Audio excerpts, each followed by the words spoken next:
Have you ever loved a film so much, become so infatuated with it that you've gone back to the script? Me neither. But I did that, and this is kind of what I found out.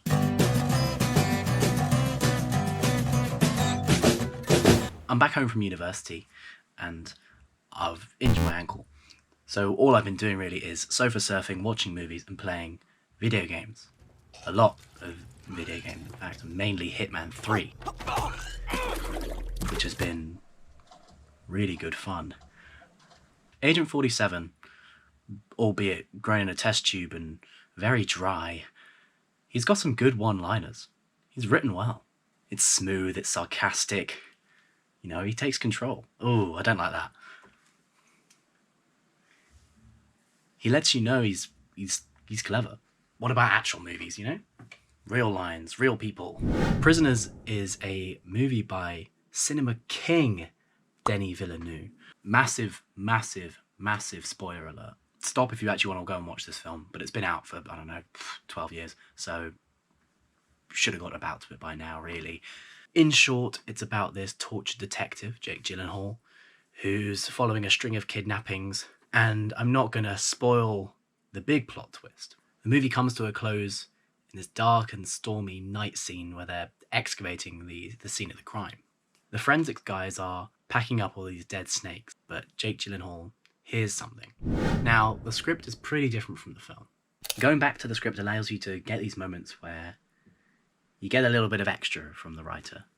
They're still missing Hugh Jackman, who's nearby, and, I quote, they have a radio on, working to classical music. He's looking at this car, which he doesn't do in the film, staring into its gutted interior. It's very faint, but almost sounds like a whistle.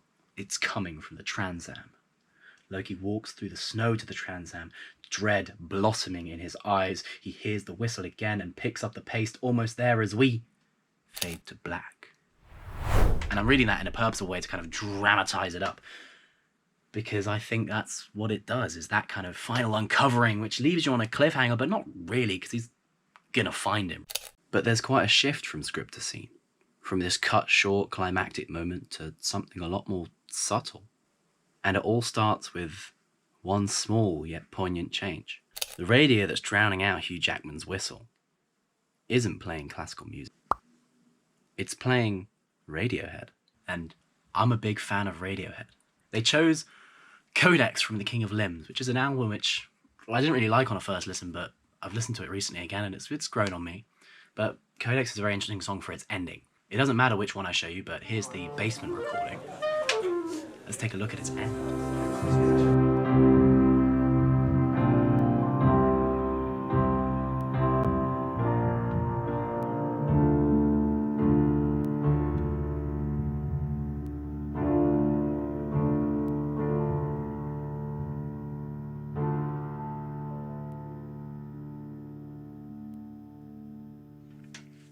There's something about that piano phrasing. It just kind of cuts off and you're kind of expecting the rest. It's like an ending that hasn't really happened. And that's exactly what the movie's like. Unlike the script where Loki rushes over to the car, tears it apart and climbs in and it's like, oh my God, where are you? He just kind of looks. Villeneuve makes a choice to not give us that security that the action brings. That kind of impulse towards closure. There's this really minor zoom in on Gyllenhaal's face, which I think is really, really clever.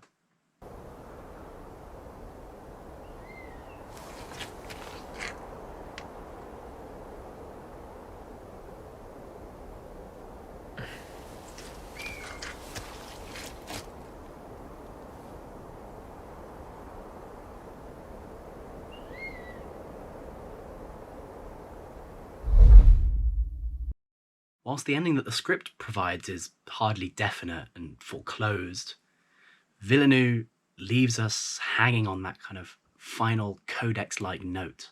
It doesn't give us that audience comfort in an ending that we can sit back and smile at.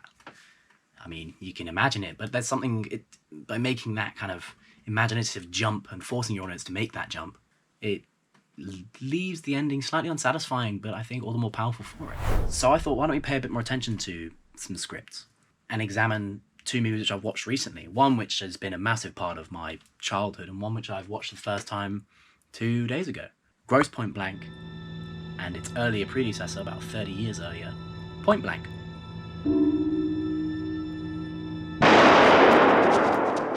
Cell. Prison cell. How did I get here? In short, Walker, played by Lee Marvin, and his friend, Mal Reese, ambush a courier on the deserted Alcatraz island. Reese shoots Walker for dead and takes his cut, and his wife, needing it to pay off a debt to a mysterious syndicate called the Organization. Walker recovers and is aided by a mysterious employer to hunt down and retrieve his stolen $93,000, killing each of the members of the Organization one by one. And while so far it may sound pretty typical, it's a film powered by strong performances, a strong script, and outstanding cinematography that lends this whole film that haunting, oniric character. But the film itself is so uniquely true to its script, almost down to the word. And I think this makes for a really interesting script-to-scene relationship. The entire script of Point Blank is 26 pages, and it's barely 26. If we discount the title page and the final page, which is just like one line hanging over onto this like last page, it's basically 24. And one of these puppies, one of the original scripts, will set you back £5,677.05. And for 24 pages, that's about £240 a page. If we look at what we're getting for £240 a page, it's not much. It's bare. It's sparse. Tackling the script alone makes this highly Beckettian read. Without its visual accompaniment, the script is almost hieroglyphic. Without speech attribution or stage directions, there's barely a narrative or storyline to follow. And I think this makes the script work in two ways for this strange film. One scenario where it doesn't survive on its own, needing actors and staging to bring it to life, and another where it does all the heavy lifting. I'd like to show you two scenes.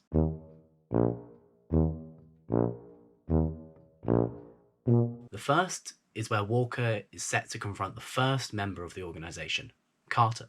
He's due to receive his money by a courier, but he prefers to do things face to face. The script for this scene is, unfortunately, plastic. It does the job, but no more. I mean, that's all it's got to do, but it does read like lines from a gung-ho cop drama. What are you doing in here? What do you want? I want my money.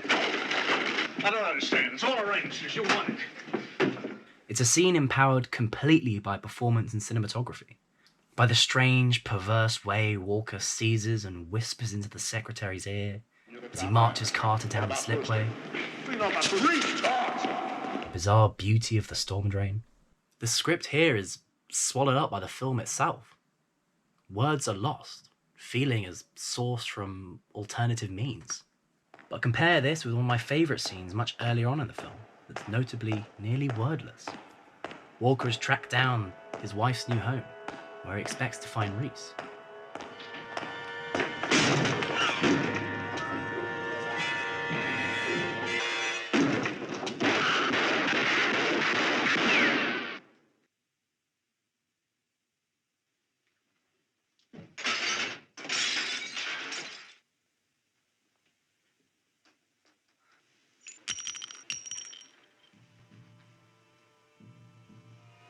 Gone. Cold. Moved out. I'm glad you're not dead. It's true. I really am. Haven't slept. Keep taking pills. Dream about you. Since we're talking about scripts here, obviously I'm going to focus on the second half of this clip, but some homage needs to be paid to the visual aspect of this scene. There's something incredible in Walker's half-paralyzed state as he hangs this gun off his fingers, as he sits and stews in his failure, and as Lynn sits perfectly upright, suspended, completely still. The shoe-clacking metronomic tap as Walker comes down the hallway, I'm sure for many, adds an impending sense of doom, culminating in that final volley of gunshots. But for me, placed alongside the lurid coloration of quintessentially cosmetic LA, it adds this strange sense of detachment, of falsity, of otherworldliness. Yes, the script here is sparse and bare, but it's also powerful. Lynn's few words are kind of amplified by Walker's silence. These 10 words are so feeling loaded, they could be a poem in themselves. We're hearing the script speak, not the film. Many other parts of the script sing like this too. For every moment of sparse, utterly necessary, unflexible dialogue, there's another equally sparse moment where the entirety of the film is carried on a few words. For 26 pages, Point Blank manages a lot. And maybe that's down to the script. It serves as that scaffold, a blueprint that alternates between relying on performances filled with mystique and inserting that textual airiness that ensures powerful silences are left between its lines. Now, for a film that's supposed to spring directly from its predecessor, Grosse Point Blank takes a completely different turn on the topic. If Point Blank balloons with powerful silences and feeling-laden lines of script, Grosse Point Blank becomes august with witticisms, additions, and improvisation. Okay. What if your dad comes in? You can give him one too.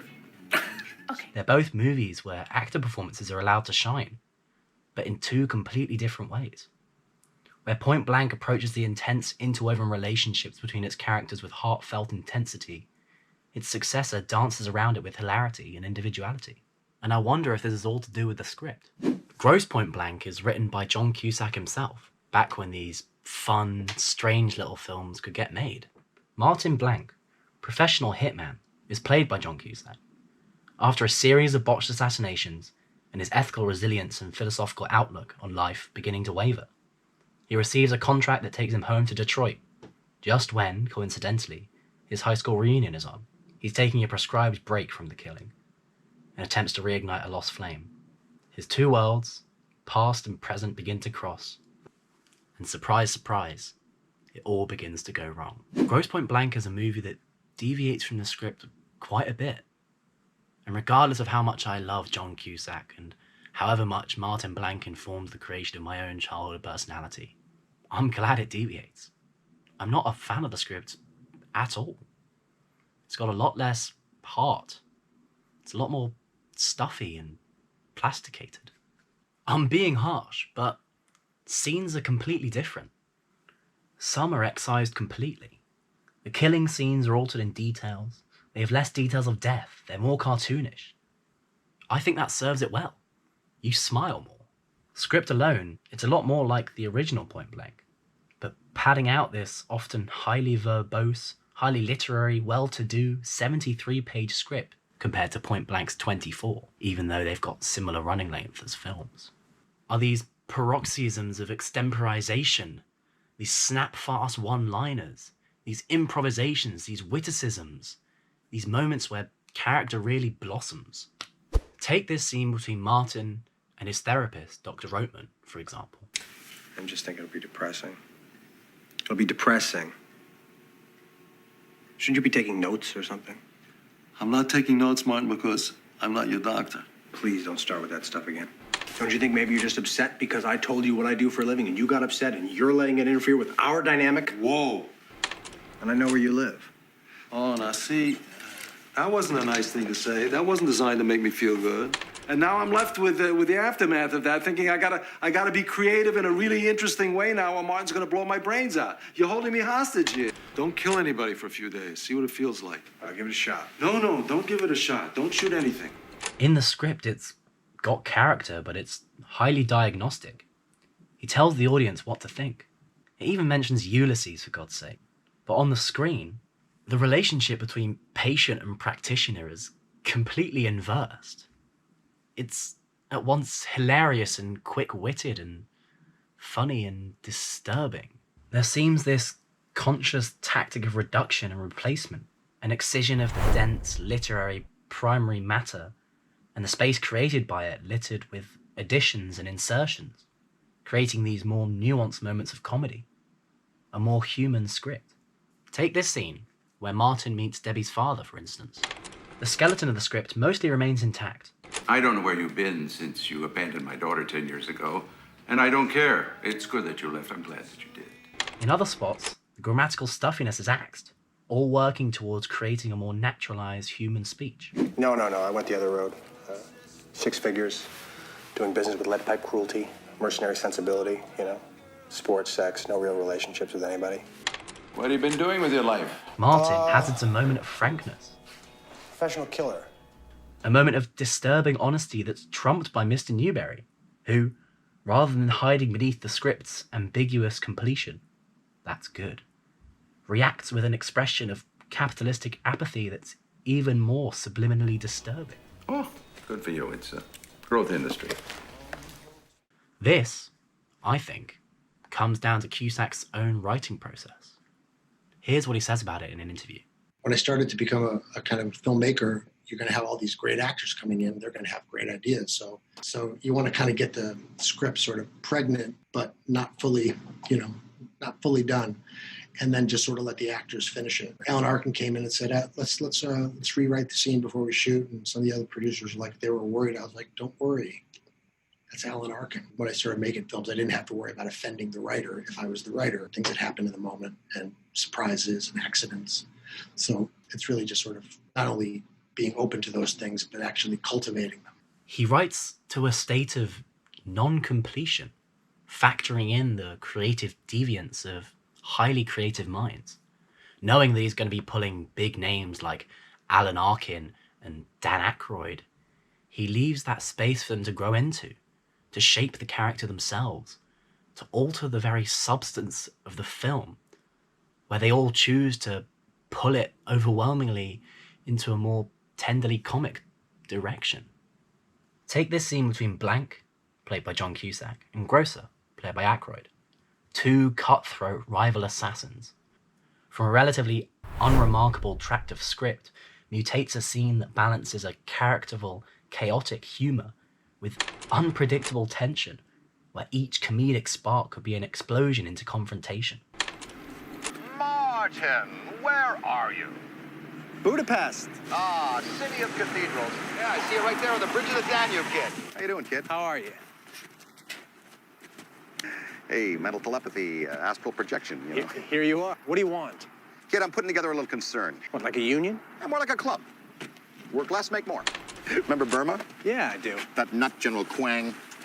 You were like a colonel in that army or something, right? Yeah. And you would be the president of this organization, or maybe just a father figure to me. Hey, if you want a father, I'll give you a spanking. Yeah, forget about it. I don't want to play against you. East German ecstasy guys. Oh, I don't like those guys. Them butch Filipino ladies. The little, the dwarf maid, the... Stabbers.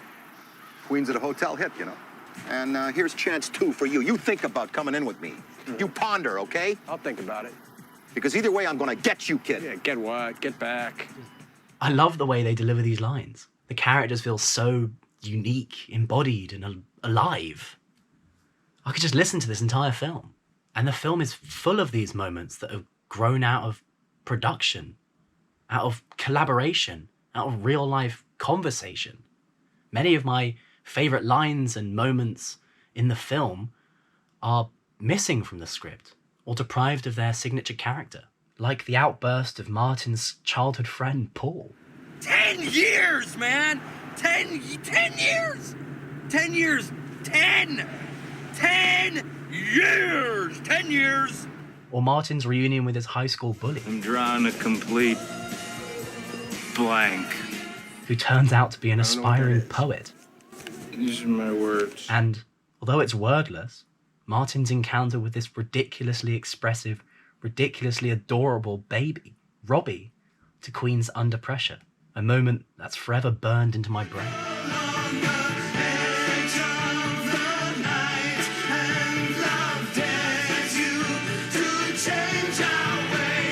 The film that lets performances and people shine.